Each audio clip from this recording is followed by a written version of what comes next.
Oi, pessoal. Meu nome é Dardiele Santos Dias, sou acadêmica de psicologia na Universidade Federal da Grande Dourados e o título do meu trabalho é A Empatia nos Processos de Acolhimento no Contexto Universitário, um estudo teórico. Eu fui orientada pelas professoras Regina Bastos Zanon e Lígia Cavalcante Feitosa. A promoção de saúde nas universidades tem sido objeto de interesse de vários pesquisadores de diferentes áreas do conhecimento. O contexto universitário ele pode ser caracterizado por um ambiente competitivo e hostil, o que acaba por prejudicar as relações estabelecidas nesse contexto, né? E também o desenvolvimento acadêmico dos estudantes. Com muita frequência, ouve-se falar sobre acolhimento nas universidades e como esse processo pode favorecer o percurso acadêmico e a construção de trajetória de vida dos jovens. No campo educacional, o conceito de acolhimento é polissêmico e frequentemente está voltado à promoção de espaços de escuta qualificada e circulação de falas entre os atores educativos. Por empatia, por sua vez, entende-se como um conjunto de respostas afetivas e comportamentais pertinentes à perspectiva de outra pessoa, bem como a capacidade de acolher e valorizar as diferenças. No âmbito acadêmico, entende-se que concepções de empatia e de acolhimento podem embasar estratégias de promoção de saúde e fortalecimento de vínculo, tanto entre os estudantes, seus pares, professores e a instituição como um todo. O objetivo desse presente trabalho foi discutir acerca das contribuições da empatia para os processos de acolhimento e promoção de saúde de estudantes universitários. Esta pesquisa foi realizada a partir de um estudo teórico de revisão sistemática da literatura e os dados foram analisados qualitativamente. Resultados e discussões.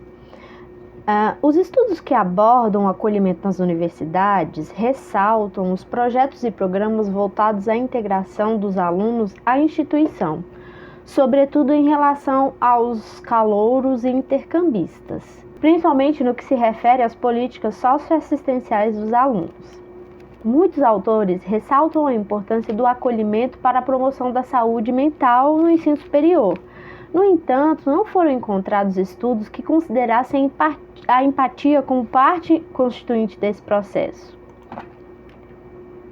Na literatura atual, nós podemos encontrar várias definições conceituais e operacionais para a empatia. No entanto, o conceito mais utilizado é o de Martin Hoffman, em 1984, que definiu a empatia como uma resposta mais apropriada à situação do objeto do que à própria situação. E de que forma o conceito de empatia se articula com o conceito de acolhimento? De acordo com Krasnarik, 2015, a empatia é um movimento que se faz em direção ao outro, acolhendo-o, sobretudo, em suas diferenças em relação a nós. Preston e DeVol, no estudo realizado em 2000, eles consideram a empatia como uma classe superordenada de fenômenos, que inclui os processos de acolhimento. Nesse sentido, compreender a empatia pode nos ajudar a compreender um pouco mais sobre acolhimento. Faz-se necessário fazer alguns apontamentos sobre a empatia e de que forma ela pode nos ajudar a compreender os processos de acolhimento. Os resultados apontam que a empatia ela é concebida a partir de 3 aspectos básicos e interativos: emocionais, respostas afetivas, os aspectos cognitivos, que é a adoção de perspectiva, e os aspectos comportamentais, que são ações empreendidas para aliviar sofrimento ou gerar bem-estar. A maior parte dos estudos revisados concentram-se nos elementos comportamentais da empatia, atentando-se às respostas socialmente consideradas como empáticas, emitidas pelo indivíduo.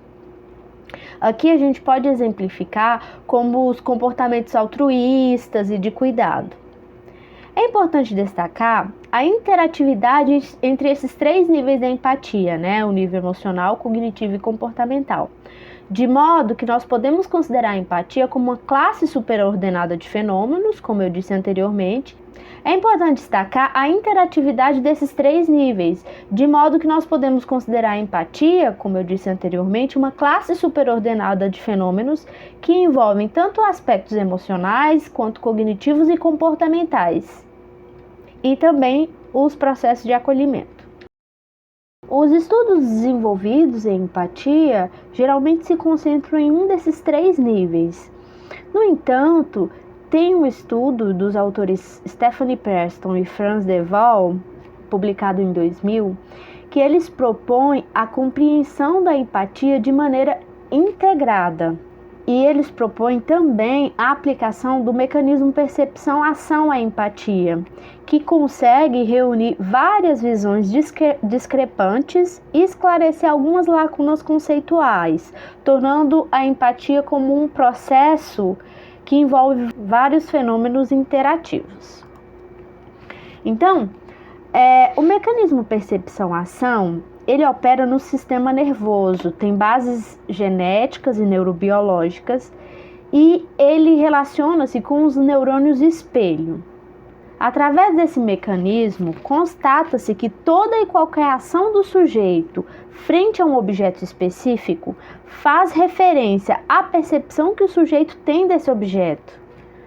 Aqui, o aspecto perceptivo não envolve somente o aparato biológico, mas remete também às representações psíquicas que o sujeito tem do objeto ou de determinada situação. De acordo com o fluxograma na tela, esses autores ressaltam que os seres humanos compartilham um código comum de representação no cérebro. Ao longo da vida e com o contato com os objetos, essas representações mentais sofrem mudanças quantitativas e qualitativas. Assim, quando o indivíduo percebe determinada situação ou estado do objeto, essas representações são ativadas juntamente às áreas motoras e límbicas do cérebro, gerando o comportamento, os sentimentos e as sensações do indivíduo frente ao objeto ou frente a determinada situação.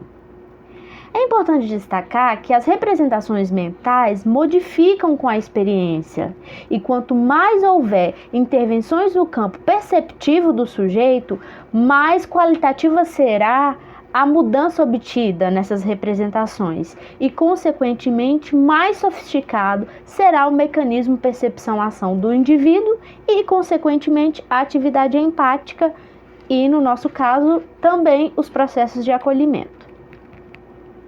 No campo educacional, destaca-se a aplicabilidade do mecanismo percepção-ação, visto que possibilita compreender a empatia como um processo, visto que possibilita a compreensão da empatia como um processo que mobiliza as representações mentais construídas ao longo da vida do indivíduo, ao passo que permite também obter mudanças qualitativas nessas representações através de intervenções no campo perceptivo e vivencial do estudante. Assim, argumenta-se que é possível exercitar o comportamento empático desde que sejam realizadas intervenções no campo perceptivo do sujeito, modificando qualitativamente as representações equivocadas e ou distantes da realidade do objeto. Além disso, essas intervenções podem aprimorar a percepção do sujeito, ocasionando a sofisticação e o refinamento do próprio mecanismo percepção-ação.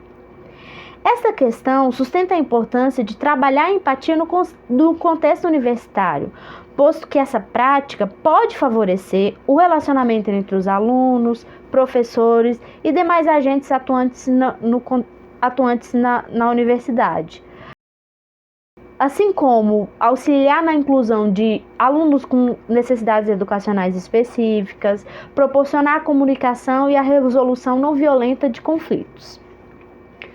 Para tanto, é necessário que as intervenções sejam realizadas de maneira que as particularidades do contexto histórico-cultural sejam respeitadas e compreendidas dialeticamente, visto que é através das interações com o meio, com os objetos e com as pessoas que são construídas essas representações mentais do sujeito. E por que as intervenções nos campos de empatia e acolhimento geralmente não se mostram eficazes? Segundo Preston e DeVol, as intervenções geralmente se concentram apenas no viés comportamental da empatia ou do acolhimento, evidenciando as respostas comportamentais isoladas.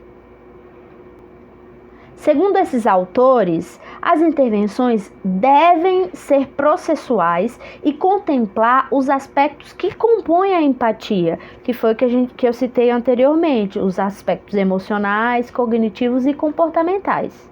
Ou seja, intervir somente no aspecto comportamental não possibilita as modificações das representações mentais que o sujeito tem do objeto ou da situação. Então, como nós podemos intervir em empatia e em acolhimento? Segundo os estudos revisados, intervenções eficazes devem possibilitar situações vivenciais no campo perceptivo do sujeito. Nessa direção, se aprende sobre empatia a partir do estabelecimento de relações empáticas, acolhendo e sendo acolhido. Preston e DeVol ressaltam que a aplicabilidade do PAN à empatia e, consequentemente, aos processos de acolhimento ajuda a dar operacionalidade a esses conceitos, visto que a principal dificuldade ao construir intervenções nesses campos é a amplitude desses conceitos, se comportando como definições vagas em algumas vezes.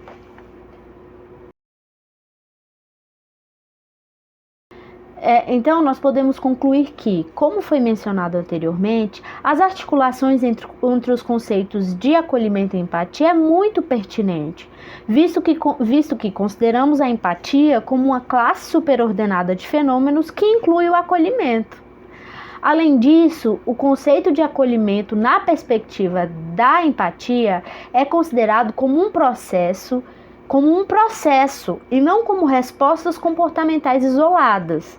Nessa direção, as intervenções em acolhimento devem possibilitar as construções de vivências que impactem positivamente o desenvolvimento dos estudantes, a promoção de saúde na universidade e a valorização das diferenças. E é nesse sentido que o mecanismo percepção-ação pode ajudar na construção de estratégias de intervenções em acolhimento nas universidades, visto que auxilia nas lacunas conceituais de empatia e acolhimento, e desse modo permite a construção de intervenções práticas voltadas ao campo perceptivo do sujeito, possibilitando modificações qualitativas e quantitativas nas representações mentais. Ressalta-se também a necessidade de estudos mais abrangentes que possam favorecer a abordagem do tema na literatura. Essas são as minhas referências.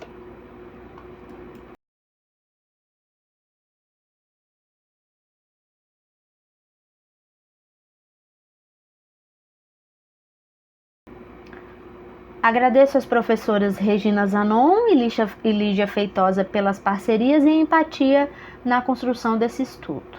Agradeço a atenção. Obrigada.